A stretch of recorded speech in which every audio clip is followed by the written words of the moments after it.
ang pagpuasa na anda na sa mga Hudiyo.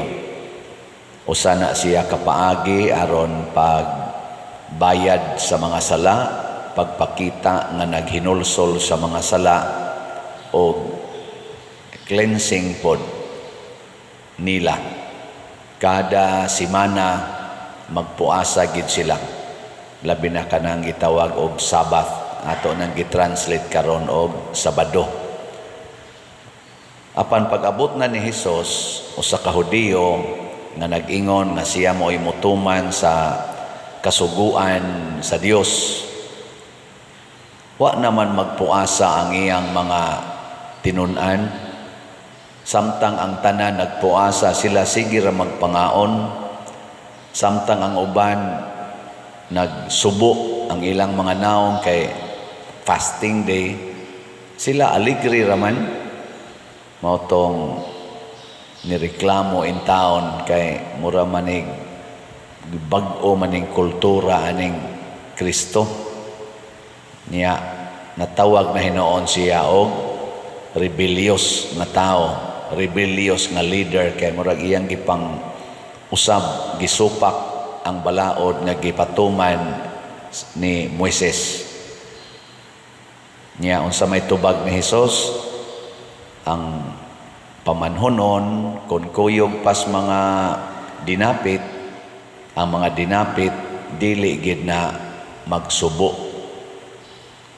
Ilingi ay mong tupad ing nakuyog mo sa pamanhonon, kuyog. Kinsa maning pamanhonon, the bridegroom si Kristo. Ang lungtad nga kung kuyog dahil nato si Kristo sa atong kinabuhi, di gyud mahitabo nga doon natay kasubo. Muna siya ay pinaka sentro sa gipahayag ni Kristo. Ngilingay mong tupad ing na wa jud ka maguol karong niaging mga simana, wa jud ka maguol, wa ka maglagot, wa ka mahiubos ana. Kay naa gani ning mga negative emotions, dili nimo kuyog ang bridegroom. Nya kanus-a man na mahitabo nga dili nato makuyog ang bridegroom kun atong sagolon ang daan ug ang bag-o. Matod pa ni Kristo, ayaw sagula ang bag-ong bino nya isod sa nimo sa daan nga sudlanan nga panit. Ayaw sagula ang bag-ong bisti nya itapak nimo sa daan nga bisti. Di pwede. Nya unsa may bag-o nato? Ang bag-o nato is the Holy Spirit. Nya unsa may daan nga naa nato? Ang evil spirit. Hain man ang evil spirit naghari sa atong lawas. Hain man ang Holy Spirit maghari sa atong kalag.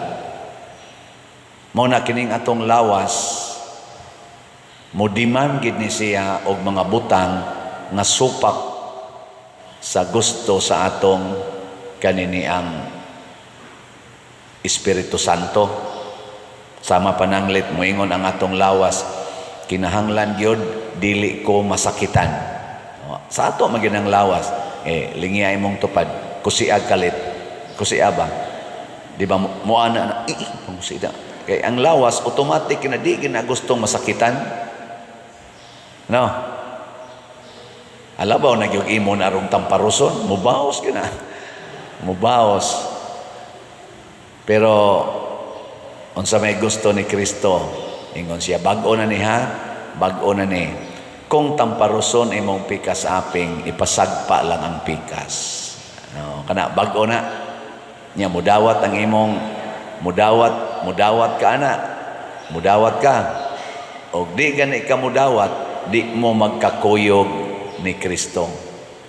Di ta magkakuyog ni Kristo.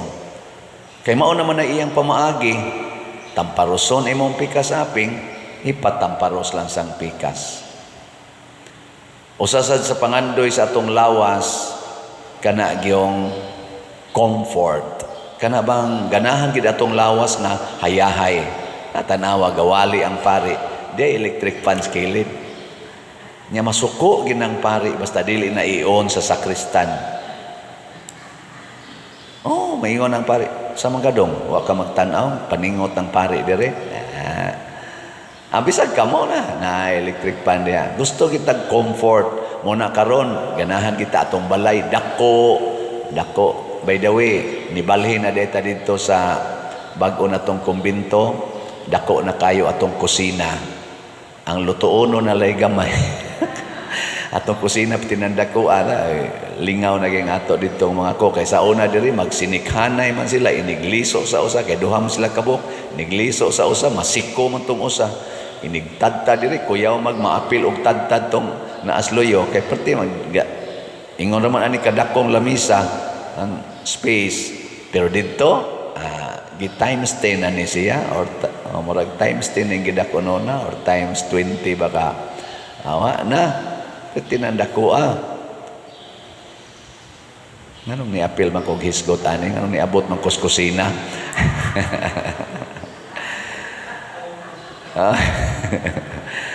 lagi na nga ang ato bang kinabuhi ba og mo bag-o gani mo to dito pag abot na mo dito mga bag-o na sang gamit ang magkatong diri ra mo'y gamiton na nasa tay bag-o dito nga mga kaning unsa na lababo, bag-o na sad nga kanang lutuanan, bag-o na sad nga butanganan.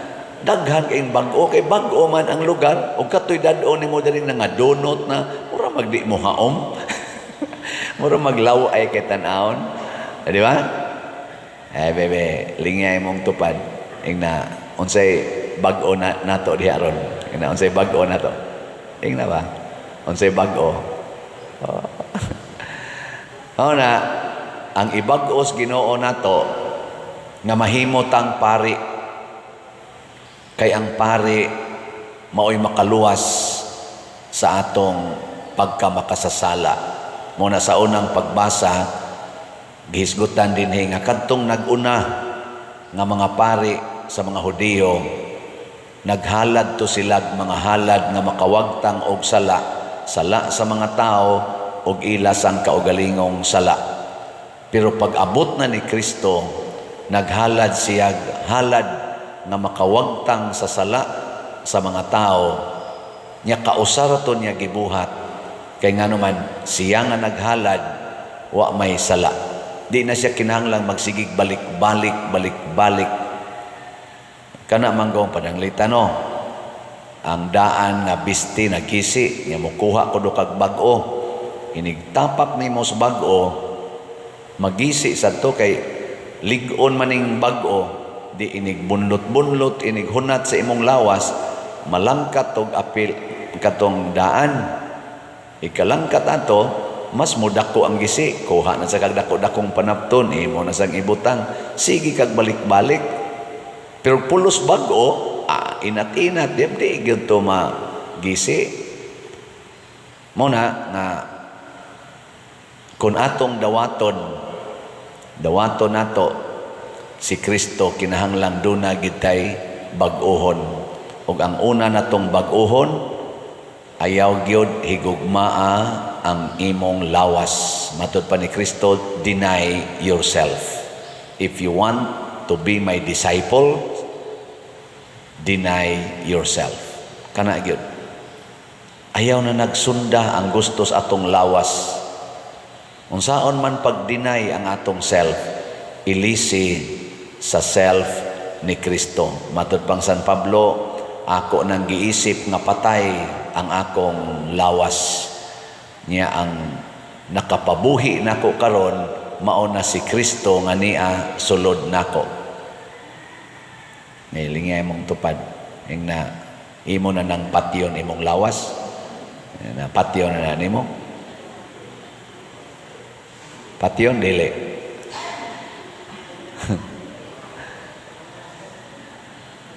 kining panghitabo karon sa atong kalibutan labi na dinis atong nasod tungod gid ni sa mga lawas nung panginahanglan kining kagubot ba kagubot, mga katalagman, mga kadaot nga atong nasinati karon tungod kay dili nato gustong buhian ang atong mga lawas nung gusto niya. Gusto nato nga ang Ginoo mo adjust ba? Na Lord, sabta lang ko nga naa ako'y kabit. Total nagtinarong man ko sa akong kinabuhi.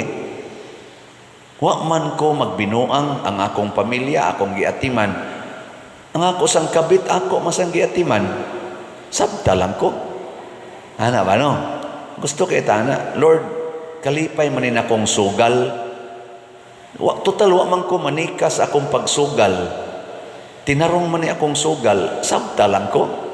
O, di ba? Gusto kay tana nga ato na siyang kombaynon.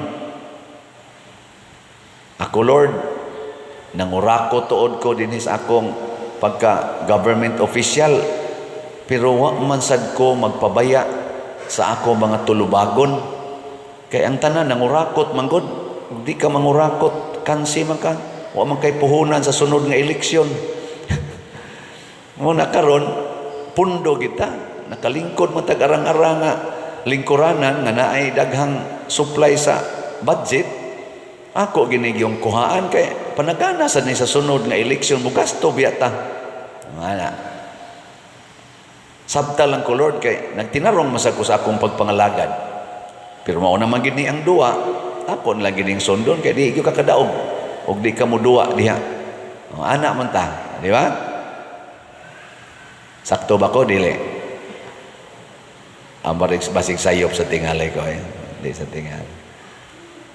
Og mao nang porting gubuta panahon sa eleksyon. Dinatugay, dinautay, pinatyanay, mao gini mahitabo din sa atong nasod. Sukad ko nakamatngon og buot mga 1970s. Nya ni sugod kog butar 1980s. Ang pinakaklaro na kong butar katong 1992. Sugod gyud kog klaro na gyud kay nahimo na gyud ko atong si simple. Kuan na gyud ba? Na gyud ko'y advokasya. Gubot kayong eleksyon. Ang kumpanya, hasol, dinautay, hinapakay, glapok, hangtod karon maulang gyapon ang lapuka ang ilang ipanghapak. Kapoy kayo. Gikapoy na ta. No? Kasuway pa ko anas una, doon na to'y mga termino, tama na, sobra na, palitan na. Mo tayo sigig syagit, das kalsada. Tama na, sobra na, palitan na. O niya, ang nagsigisag-singgit nga, tama na, sobra na, palitan na. Palitanan sad. Kaya nga naman, otro man sad nga nagsigig higugma silang kaugalingon o gimo silang sultihan sa ilang sayop, di man sad mutuo kay sila raman di sakto. Mao na ang depikto kung maminaw ta sa atong lawas. Nakaron si Kristo tungod kay siya Dios, naminaw siya siyang lawas ug unsa may gisulti siyang lawas. Gusto kang mahimong manluluwas, kinahanglan kang bitayon sa krus. Matod pa sa atong unang pagbasa, nagampo, mituaw sa makusog na tingog si Jesus ug nagpaagas og daghang luha. Nganong nihilak man to siya? Kay gusto siya nga dili lang unta siya paantuson og patyon. Iya lang luwason ang tao sa paagi nga sayon. Ayaw ng pag-antos, ayaw ng cross. Motong dito sa Garden of Gethsemane, katulog yun si Jesus nga naghilak, gani dugo na iyang luha. Ningon siya, amahan ko, makahimo man jud ka bisag unsa. Kung uyon sa imong kabubuton, kuhaa kining kupa sa pag-antos o sa kamatayon nga akong pagadawaton. Pero iya dayong gisumpayan mo nang gibutang sa diri sa atong unang pagbasa, apan kay siya buutan man, kay siya nagsunod man sad sa Espiritu Santo, isip tao nagmasinugtanon siya sa amahan. Motong iya ginang sumpayan ang iyang pagampo, apan dili ang akong pagbuot maoy matuman kung dili ang imo. Ug mao na ni ang atong paradigm. Marelax dayon ka, Ginoo, maayo unta ning akong cancer stage 4. Di pa ko gustong mamatay. Makahimo jud ka pag-ayo nako, apan dili ang akong pagbuot, kung dili ang imo maoy matuman. Ikaugma, relax na kay ka. Mamatay ka nga nag-smile. Di ba? Smiling kay kang namatay. Mao na si Jesus, pag abot gyud panahon nga ning abot gyud ang mga sundao kuyog ni Judas, wa nay tingog si Jesus. Ubi na lang, ubi. Gigapo siya, gilatigo siya, gipurong-purungag tunok, gipapasag koros, sikad-sikaran. Wa na gid siya tingog. Mura na kuno siya karnero nga nagpakahilom nga gidaan ngadto sa ihawanan. Amo sa na kamo mga asawa, Ginoo, pabiyaay in taon sa iyang bisyo ang akong bana. Sakit na kay akong gibati. Mura na kong nagpasan og cross nga way butang-butang. Apan dili ang akong pagbuot, kung dili ang imo maoy matuman. Inigsulti ninyo ana sa kinasing-kasing yun. Mura din kag naibtag tunok. Gaan kayo ang imong bation. Nga inigtanaw nimo sa imong bana nga nipadayon sa iyang bisyo, moingon dayon ka, salamat Ginoo, lahi nang akong gibati karon. Mura naggaan nga nagtan-aw ko sa iyang kapalahubog. Gaan nga nagtan-aw ko sa iyang pagkahingabit. Gaan akong gibati samtang nagtan-aw ko sa iyang pagkamanuyupay. Ana ba? Mao na siya gitawag og wa nay puasa, pasabot din aka magsubo kay gisunod naman nato si Kristo, ang bag-ong bino, ang bag-ong bisti. Lig-o na ta. Ang banasad moingon, Ginoo, pagkasakit ng akong asawa ni kuyog ug laing laki, ng lain rabang laki na araba simbahan ga alagad. Kay nga ako sang asawa na amo sa simbahan. Ako naman ilang ingnong bati. Tungod lang kay di kay ko tigsimba. Pero kasibaw jud kung naa na sila'y relasyon. Hangtod yun nga namabdos. Ginoo, kay bawo biya jud kang wa na gini nako mahilabti akong akong asawa kay dugay na kay ni magsigig wakli nako. Nganong namabdos man ni pagkasakit. Kun mahimo Lord, ako na laning buwagan, apan dili ang akong pagbuot, kung dili ang imo maoy matuman. Uli dito imong asawa, maghilak-hilak. Do, sa ilo ako, mabdus na ko. May ngodayin ka, Lord, your will be done. Sus, nindo talaga, inikataos bata, liwat kay pari. Dili ang pari mo'y amahan. Tungod kay naa sila nag-alagad sa simbahan. Sige, may siyag tanaos naong pari. Maliwat man na kung unsay imong gitanaw. Pero dili ang pari mo amahan ha, dili. Basig lay minister or ana, ba? Sakristan ba, nana, no? Pero mugaan lagi, mugaan. Muna diri sa atong tubag sa Salmo, unsa may atong tubag? Sa to? Ikaw pari sa kahangturan sa laray ni Melkisedek. Pasabot, pari nga di mag-usab-usab, pari nga dili makasala, pari nga makawagtang og kamatayon. Mao na siya tinuod nga pari. Gilas na lang lingi sa imong tupad. Inasugod karon magpakapari nako. Ina. Karon pari nako.